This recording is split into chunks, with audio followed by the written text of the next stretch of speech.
Hi friends, എല്ലാവർക്കും പുതിയൊരു വീഡിയോയിലേക്ക് സ്വാഗതം. അപ്പോൾ ഇന്നത്തെ വീഡിയോയിൽ നമ്മൾ നോക്കാൻ പോകുന്നത് നമുക്ക് എങ്ങനെ ഫ്രീ ഫയറിൽ ഫ്രീ ആയിട്ട് റൂം കാർഡ് സിമ്പിൾ ആയിട്ട് ഇടാമെന്നാണ്. അപ്പോൾ അതിന് വേണ്ടിയിട്ട് നമ്മൾ കൂടുതലൊന്നും ചെയ്യേണ്ടത് റൈറ്റ് സൈഡിലുള്ള ഓപ്ഷനിൽ വന്നു കഴിഞ്ഞാൽ നമുക്കിവിടെ താഴെ കാണാൻ പറ്റും ഫ്രീ കസ്റ്റം എന്ന് പറഞ്ഞിട്ടുള്ള ഒരു ഓപ്ഷൻ. അപ്പോൾ ഈ ഒരു ഫ്രീ കസ്റ്റം എന്ന് പറഞ്ഞിട്ടുള്ള ഓപ്ഷനിൽ ക്ലിക്ക് ചെയ്ത് കഴിഞ്ഞിട്ടുണ്ടെങ്കിൽ നമുക്ക് ഇങ്ങനെ ഒരു ഇൻ്റർഫേസ് ആണ് ഓപ്പൺ ആയിട്ട് വരുന്നത്. ഇതിൽ നമുക്ക് ഒരുപാട് ഓപ്ഷൻ ഉണ്ട്. റൂമിൽ എൻ്റർ ചെയ്യാനും ജോയിൻ ചെയ്യാനും ക്രിയേറ്റ് ചെയ്യാനൊക്കെ ഉള്ള ഓപ്ഷൻ ഉണ്ട്. അപ്പോൾ ഇതിൽ നമ്മൾ ക്രിയേറ്റിൻ്റെ ഓപ്ഷനാണ് നമ്മൾ സെലക്ട് ചെയ്യാൻ പോകുന്നത്. അപ്പോൾ ഈ റൈറ്റ് സൈഡിലുള്ള ക്രിയേറ്റിൻ്റെ ഓപ്ഷനിൽ ജസ്റ്റ് ഒന്ന് ക്ലിക്ക് ചെയ്ത് കഴിഞ്ഞിട്ടുണ്ടെന്നുണ്ടെങ്കിൽ തന്നെ നമുക്ക് സിമ്പിളായിട്ട് ഒരു റൂം കാർഡ് ക്രിയേറ്റ് ചെയ്യാൻ പറ്റും കേട്ടോ, അതും ഫ്രീ ആയിട്ട്. അപ്പോൾ നമ്മൾ ഈ ഒരു ക്രിയേറ്റിൻ്റെ ഓപ്ഷനിൽ ക്ലിക്ക് ചെയ്ത് കഴിഞ്ഞിട്ടുണ്ടെങ്കിൽ നമുക്ക് ഇങ്ങനെ ഒരു ഇൻ്റർഫേസ് കിട്ടും. ഇതിൽ നമുക്ക് റൂം കാർഡിൻ്റെ പേരോ അതേപോലെ തന്നെ അഡ്വാൻസ്ഡ് റൂം കാർഡ് വേണോ അങ്ങനെയൊക്കെ നമുക്ക് ഇവിടെ സെലക്ട് ചെയ്യാം. അപ്പോൾ നമുക്കിവിടെ ഫ്രീ ആയിട്ട് ആയതുകൊണ്ട് തന്നെ നമ്മൾ റെഗുലർ റൂം കാർഡാണ് സെലക്ട് ചെയ്യുന്നത്. ഇനി ഇതിൽ നമുക്ക് റൂമിൻ്റെ നെയിം അതുപോലെ തന്നെ പാസ്വേഡ് ഒക്കെ കൊടുക്കട്ടോ.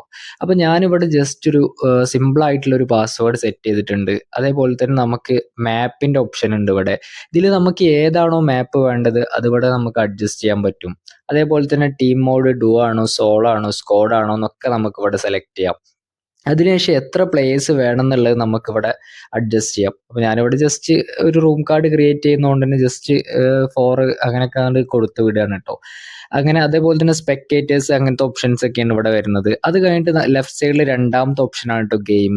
ഇതിലാണ് കുറച്ചും കൂടി ഇമ്പോർട്ടൻ്റ് ആയിട്ടുള്ള ഓപ്ഷൻസ് നമ്മൾ സെറ്റ് ചെയ്യേണ്ടത്.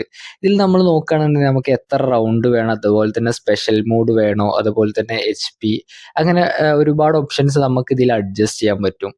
അപ്പോൾ നമ്മൾ ഇതിൽ നോക്കുകയാണെങ്കിൽ മൂവ്മെന്റ് സ്പീഡ് നമുക്ക് കൂട്ടാം കുറക്കാം. നോർമൽ ആണെന്നുണ്ടെങ്കിൽ നമ്മൾ 100ലാണ് കേട്ടോ ഇടേണ്ടത്. അപ്പോൾ ഇതിൽ നമുക്ക് കൂട്ടാനും കുറക്കാനൊക്കെ ഉള്ള ഓപ്ഷൻസ് ഉണ്ട്.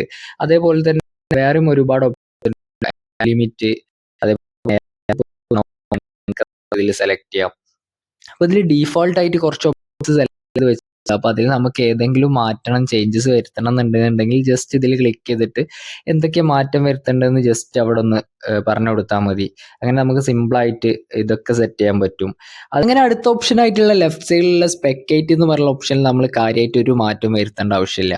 അത് കഴിഞ്ഞാൽ ലെഫ്റ്റ് സൈഡിൽ നമ്മൾ സ്പെഷ്യൽ സെറ്റിങ്സ് എന്ന് പറഞ്ഞ ഓപ്ഷൻ ഉണ്ട്. ഇതിൽ എന്തെങ്കിലും എഡിറ്റ് നമുക്ക് വരുത്തണം എന്നുണ്ടെങ്കിൽ റൈറ്റ് സൈഡിൽ മുകളിലായിട്ട് സ്പെഷ്യൽ സെറ്റിങ്സ് എനേബിൾ ചെയ്യണം. അത് എനേബിൾ ചെയ്ത് കഴിഞ്ഞിട്ടുണ്ടെങ്കിൽ നമുക്കിതിൽ ആമോസ് അതേപോലെ തന്നെ ഗണ്ണിൻ്റെ റേറ്റ് കാര്യങ്ങളൊക്കെ അഡ്ജസ്റ്റ് ചെയ്യാൻ പറ്റും. അപ്പോൾ ഇതിൽ സ്റ്റോറിൽ നമ്മൾ ഗണ്ണ് പർച്ചേസ് ചെയ്യുമ്പോൾ റൂം മാച്ചിൽ ഗണ്ണ് പർച്ചേസ് ചെയ്യുമ്പോൾ ഓരോ ഗണ്ണിന് എത്ര എമൗണ്ട് ആണ് കൊടുക്കേണ്ടത് അങ്ങനെയുള്ള കാര്യങ്ങളൊക്കെ നമുക്ക് ഇതിൽ നിന്ന് പർച്ചേസ് എഡിറ്റ് ചെയ്യാൻ പറ്റും. ഗണ്ണിന് എന്തൊക്കെ കാര്യങ്ങൾ മാറ്റങ്ങൾ വരുത്തണം എന്നുണ്ട്. അപ്പോൾ ഈ ഒരു സ്പെഷ്യൽ സെറ്റിങ്സ് നമുക്ക് എനേബിൾ ആയിട്ട് സേവ് ചെയ്യണമെന്നുണ്ടെങ്കിൽ അങ്ങനെയും സേവ് ചെയ്യാം. അത് കഴിഞ്ഞിട്ടുണ്ടെങ്കിൽ നമുക്ക് ഇങ്ങനെ ഒരു ഇൻ്റർഫേസ് ആണ് കേട്ടോ കിട്ടുന്നത്. അതായത് നമ്മൾ റൂം സ്റ്റാർട്ട് ചെയ്യാൻ പറ്റും. അത് കഴിഞ്ഞ് ജസ്റ്റ് ഒന്ന് ഇൻവൈറ്റ് ഫ്രണ്ട്സ് അടിച്ചിട്ട് നമ്മൾ ഏതൊക്കെ ഫ്രണ്ട്സിനെ റൂമിലേക്ക് എൻ്റർ ചെയ്യണം അത് വെച്ചിട്ടല്ലാന്നുണ്ടെങ്കിൽ ഇവിടെ ലെഫ്റ്റ് സൈഡിൽ മുകളിലായിട്ട് ID എന്ന് പറഞ്ഞ ഓപ്ഷൻ ഉണ്ട്. ആ ഒരു റൂം ID സെലക്ട് ചെയ്ത് കൊടുത്തിട്ട് നമുക്ക് റൂം സ്റ്റാർട്ട് ചെയ്യാൻ പറ്റും. അപ്പോൾ ഈ ഒരു വീഡിയോ നിങ്ങൾക്ക് തീർച്ചയായിട്ടും ഹെൽപ്ഫുൾ ആയെന്ന് വിചാരിക്കും. ഇഷ്ടപ്പെട്ട എല്ലാവരും ലൈക്ക് അടിക്കുക. അതുപോലെ തന്നെ നമ്മുടെ ചാനൽ സബ്സ്ക്രൈബ് ചെയ്യില്ലാണ്ട് ഒന്ന് സബ്സ്ക്രൈബ് ചെയ്യുക. അടുത്തുള്ള ഒരു ബെല്ലൈക്കൺ കൂടി ഒന്ന് അമർത്തട്ടോ. അപ്പോൾ അടുത്തൊരു കിഡിലൻ വീഡിയോ ആയിട്ട് നമുക്ക് വീണ്ടും കാണാം.